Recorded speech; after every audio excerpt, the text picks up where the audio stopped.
सकल मराठा समाज खालापूर व कर्जत रायगड यांच्या वतीने रविवारी सकाळी बैठक पार पडली। या बैठकीत खालापूर व कर्जत तालुक्यातील प्रदेश समन्वयक तसेच ज्येष्ठ बांधव मोठ्या संख्येने उपस्थित होते। आगामी मुंबई आंदोलनाला कर्जत तालुक्यातून मोठ्या प्रमाणात मराठा समाजाचा पाठिंबा कसा द्यायचा याचे नियोजन करणे हा या बैठकीचा हेतू होता। मराठा समाजाचे नेते मनोज जरांगे पाटील हे 29 ऑगस्ट रोजी मुंबईत बेमुदत उपोषणास सुरुवात करणार आहेत। या आंदोलनासाठी महाराष्ट्रातून मराठवाडा, विदर्भ आणि इतर भागांतून लाखोच्या संख्येने मराठा समाज मुंबईकडे रवाना होणार आहे। मुंबई जवळ असल्याने कर्जत व खालापूर तालुक्यातील मराठा बांधवांनी मोठ्या संख्येने उपस्थित राहावे यासाठी बैठका घेण्यात आल्या। विशेष म्हणजे गणेश उत्सवाचा उत्साह घराघरात असतानाही मराठा बांधवांनी विधिवत पूजा करून आंदोलनासाठी मुंबईकडे रवाना होण्याचा निर्धार यावेळी करण्यात आला। सरकारने या आंदोलनाची गंभीर दखल घेऊन मराठा समाजाला आरक्षणाचा ठोस निर्णय द्यावा हीच सर्वसामान्यांची भावना व्यक्त करण्यात आली।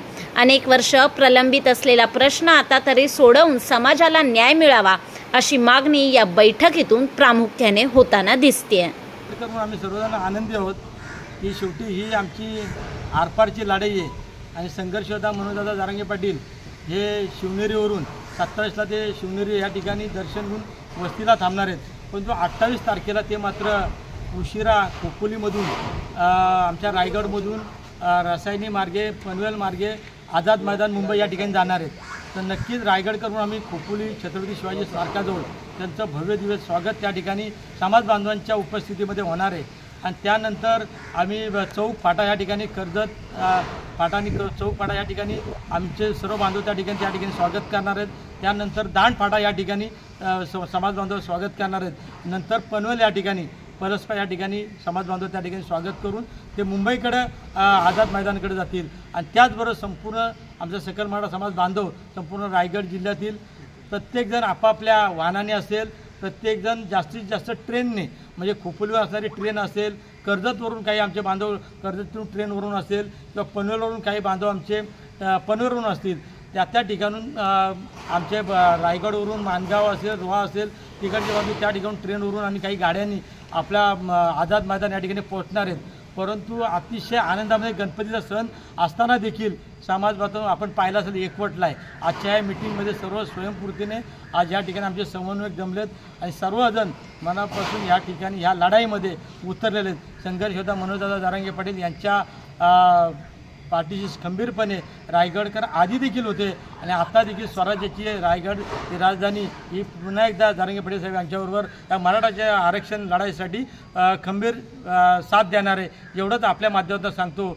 आणि आपल्या माध्यमातून एक आव्हान करतो माझ्या समाज बांधवांना की सर्वजण मात्र 28 तारखेला उशिरा छत्रपती शिवाजी स्मारक या ठिकाणी जमल्यानंतर आपण 29 तारखेला मात्र आपापल्या गावामधून जास्तीत जास्त समाज बांधवांना घेऊन आझाद मैदान या ठिकाणी उपोषणाच्या स्थळी पोहोचायचं आहे एवढंच आपल्या माझं आव्हान करतो। आणि सर्वांना जय जिजाऊ जय शिवराय। आरक्षणासाठी आपण सर्वजण आतुरतेने वाट बघत आहोत आणि तो सुवर्ण संधी मनोजदादा जरांगेच्या माध्यमातून आलेली आहे। जर आता आमचा सगळे सोयरेचा जी आर निघाला आणि निघणार त्याबद्दल शंकाच नाही, कारण 70 ते 80% कुणबी आणि मराठा एकच आहे। ते कुणबी आणि मराठामध्ये फक्त 10-15 जे आरक्षणाचा जो मुद्दा राहिला आहे तो मार्गी लावण्यासाठी आम्हाला सर्वांना आपल्याला मनोजदादांच्या पाठीशी ठामपणे उभं जायचं ठरलं आहे। आणि त्यासाठी आम्ही गेल्या अनेक वर्षे त्यांच्याच बरोबर आहोत ना। आता पण सुद्धा जास्तीत जास्त मुंबईमध्ये येणार म्हणजे आमचीच जबाबदारी आहे। मुंबई आमची आहे। ते 700-800 किलोमीटरवरून जर येणार असतील तर आम्ही 50-60 किलोमीटरवरून आम्ही जर 1 लाखच काय पण किती लाख येतील हे आताच आम्ही सांगू शकत नाही, कारण मराठा हा जागा झाला आहे।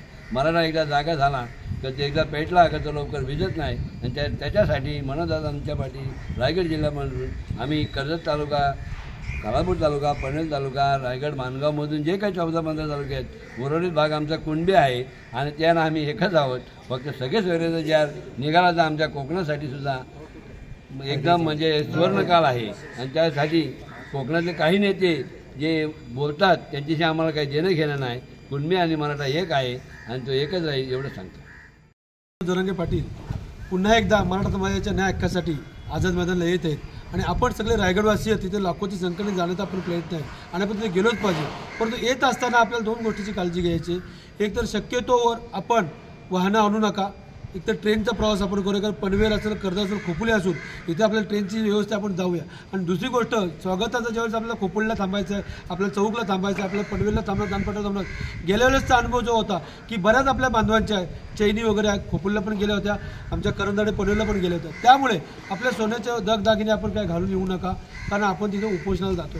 स्वागताला जरी असलं तर कुठल्याही प्रकारच्या तुम्ही सोन्याच्या वस्तू घालू नका, जेणेकरून तिथे कुठली गडबड होता कामा नये. एक बांधव आपला ते चेन घेतल्यावर पडलासुद्धा होता, दुर्दैवी घटनासुद्धा घडू शकते. त्यामुळे सोन्याची चेनी अंगठी काय घालू नका. स्वागतासाठी तर बहुसंख्येने यायचंच आहे, परंतु आपल्याला मनोज जरांगे पाटलांचा शेवटचा आपला लढा समजूया मराठा समाजाचा, कारण आता अंतिम टप्प्यातला लढा आहे, तो मुंबईला यायचा आहे. येत असताना 2 गोष्टी, गणपतीचा सण आहे बरोबर, आपल्या घरोघरी आपण गणपती सण साजरा करणार आहोतच, पण मनोज जरांगे पाटील स्वतः तिकडनं गणपती घेऊन निघणार आहेत आणि ते आझाद मैदानाला तिथे आपण तिथं पण आपलं दर्शन होईल. परंतु यावेळेस जसं आपण दरवेळेस कुठल्याही आरक्षणाच्या लढ्यामध्ये मराठा रायगड जिल्हा नेहमी पुढे असतो, तर आतासुद्धा आपल्याला आझाद मैदानामध्ये रायगड जिल्हा पुढे असला पाहिजे. आणि म्हणून आपल्याला आपल्या घरच्या गणपतीची पूजा करून 29 तारखेपासून जोपर्यंत मनोज जरांगे पाटील उपोषणात तिथे बसतात, जोपर्यंत राज्य सरकार आपल्याला न्याय देत नाही, आपल्या ज्या 5-6 मागण्या आहेत त्या मान्य करत नाही, तोपर्यंत आपल्याला रोज आझाद मैदानाला जायचं आहे. शेवटचा टप्पा आहे. आज जर का महाराष्ट्राच्या कानाकोपऱ्यातून जर का करोडो लोक 200, 500, 600 किलोमीटर येतात, तर मुंबई हे आपलं घर आहे. 5, 25, 50 किलोमीटर आपल्याला आहे, तर आपल्याला तिथेशी मनोज जरांगे पाटलांच्या पाठी आपल्या मराठा समाजासाठी, आपल्या मुलाबाळांसाठी आपण तिथे हजर राहिलो पाहिजे. आणि उपस्थिती आपली पुन्हा एकदा रायगड जिल्ह्याची लाखोच्या संख्येने आपल्याला प्रत्येक घरटी माणूस तिथे आला पाहिजे, असा आपण प्रयत्न केला पाहिजे. आणि माझं पुन्हा एकदा आव्हान आहे की मित्रांनो, बंधूंनो, भगिनींनो, मराठा समाजासाठी आपण जवळजवळ 60-70% लढाई जिंकलेली आहे. कारण कुणबी आपल्या ज्या नोंदी होत्या त्या जवळजवळ 57 लाख नोंदी सापडलेल्या आहेत. त्यामुळे 50-60% लोक आपल्या बांधवांचा प्रश्न सुटलेला आहे. उरलेला जो 40-50% आपण आहोत ज्या आपल्या नोंदी नाही मिळाल्या आहेत, पण सगळे सोयरे जर का GR निघाला त्याचा लाभ आपल्याला होणार आहे. तर म्हणून आपण आपल्या न्याय हक्कासाठी पुन्हा एकदा आझाद मैदानाला लाखोच्या संख्येने उपस्थित राहू. आज सकल मराठा समाज कर्जतच्या वतीनं रॉयल गार्डन येथे मोठ्या उपस्थितीमध्ये समाजाची बैठक संपन्न झाली.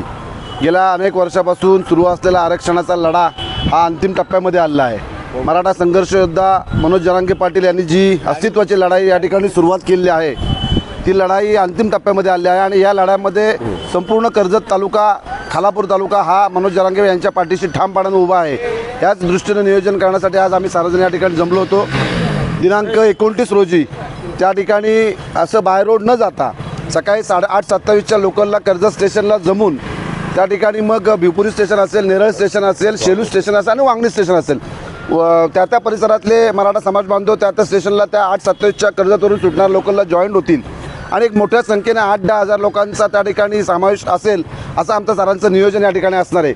आपल्याला कल्पना असेल सगळ्यांची गणेशोत्सवाची धामधूम आहे, गणपती बाप्पा घरामध्ये विराजमान होणार आहे. परंतु मनोज जरांगे पाटील घरातले गणपतीचं सण सोडून इतक्या लांबून 700-800 किलोमीटरवरून मुंबईमध्ये धडकतात. आणि मग आपण मुंबईपासून हाकेच्या अंतरावरती असून आपण घरामध्ये बसणं हे आमच्या मनाला कुठेतरी पटत नाही. आणि समाजाच्या लढाईमध्ये संपूर्ण तालुका हा पहिल्यापासून कर्जत तालुका हुतात्मा भाई कोतवाल, हुतात्मा हिराजी पाटलांच्या पदस्पर्शन पावन भूमीतला हा मराठा समाज आहे आणि आंदोलनाच्या भूमीतला हा मराठा समाज आहे. म्हणून आपल्याला काही करून या ठिकाणी पोचणं अत्यावश्यक आहे. म्हणून मुंबईच्या पासून हाकेच्या अंतर असणारा तालुका हा मोठ्या संख्येने त्या ठिकाणी पोचेल. आणि मनोज जरांगे पाटलांच्या या आंदोलनामध्ये अंतिम लढाई यशस्वी करण्यासाठी, समाजाला आरक्षण मिळण्यासाठी जी लढाई असेल, अस्तित्वाची लढाई असेल, त्या लढाईमध्ये कर्जत तालुका हा हिरारीने भाग घेऊन त्या ठिकाणी मोठ्या संख्येनं घरामध्ये गणपती बाप्पा असूनसुद्धा त्या ठिकाणी हजारोंच्या संख्येनं किमान 8-10 हजार मराठा समाज बांधव, बंधू भगिनी त्या ठिकाणी मुंबईला पोचतील, एवढं या ठिकाणी आजच्या बैठकीमध्ये त्याचं नियोजन करण्यात आलेलं आहे.